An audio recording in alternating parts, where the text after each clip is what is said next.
Здравейте! В това видео ще се научим да форматираме текст, като използваме вградените инструменти на Word. Ако един текст вече е бил набран в компютъра и редактиран, ние бихме могли, като го форматираме, цялостно да променим неговата визия.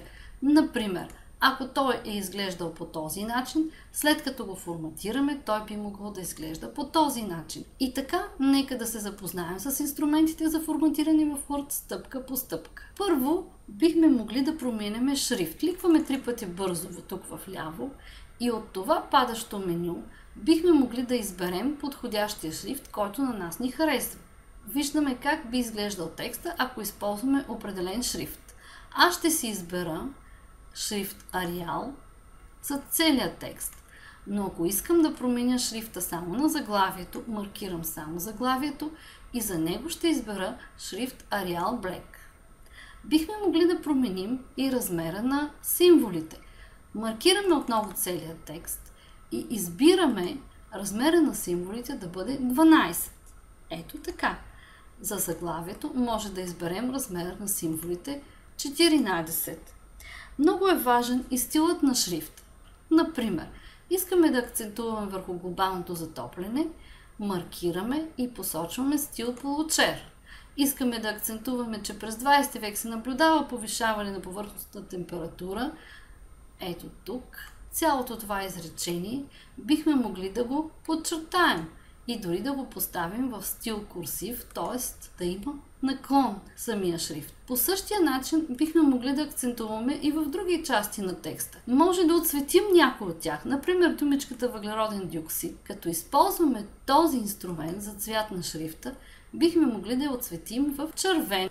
Това изречение, например, може да го отцветим цялото в жълто с помощта на този инструмент. Така ще привличаме вниманието на читателя. В текста, който разглеждаме, имаме няколко абзаца. Всеки един от абзаците се форматира спрямо наборното поле. Наборното поле е всъщност тази част от страницата, върху която е разположено текстовото съдържание на документа. И така абзаците могат да бъдат подравнявани ляво, дясно, по средата или двустранно.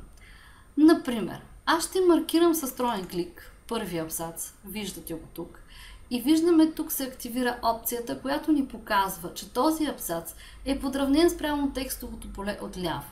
Следващия абзац аз отново ще щракна тройно, ще го подравним точно в средата. Ето вижте как ще се получи. Следващия абзац бихме могли да го подравним дясно. Също така, при форматирането на текст е много важно разстоянието между определените редове. Аз ще маркирам този абзац с троен клик и ще избера междуредовото разстояние, ето от този инструмент тук, да бъде 1,5 реда. Забележете колко по-различно изглежда той в сравнение с останали. Ще отида в оформление на страниците. И тук имаме инструменти преди, след и отстъпи отляво и отдясно. Нека да видим какво ще се получи, ако щракнем тук, например, изберем 6 пункта. Този абзац слезе с 6 пункта надолу от предходния. Ако тук изберем 12 пункта, този абзац отдалечи следващия на 12 пункта. Аз ще маркирам следващия абзац. Тук ще използвам тези инструменти. Например, аз ще му задам да отстъп отляво 1 см. Забележете, преместихме целият абзац на 1 см наляво от останалите. Ще маркирам следващия абзац и ще му задам отдясно отстъп 0,5 см.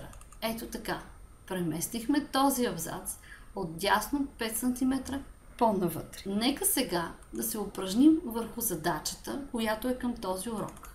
Имате следната задача. Да заредите програмата Microsoft Word и да въведете текста, като спазвате правилата за правопис. Текстът касае Слънчевата система. След като въведете текста, трябва да изпълните стъпка по стъпка поставените задачи. Сега ще направим упражнение. Задайте шрифт Камбрия на заглавието Строеж на Слънчевата система.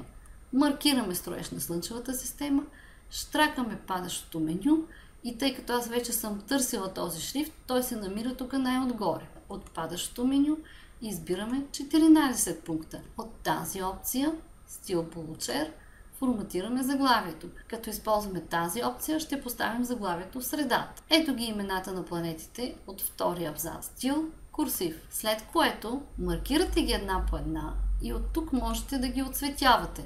Задайте червен цвят за текста Халеева комета.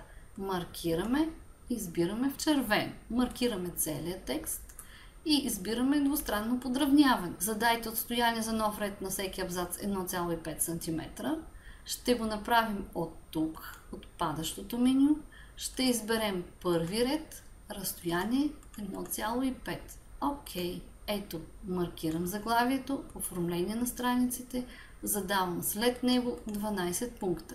Между отделните абзаци 6 пункта. Маркирам всички останали абзаци и избирам между тях разстояние 6 пункта. Отивам в началото, избирам опцията за разредка, избирам 1,5 и вече текста е форматиран, само дето слезна на още един ред надолу.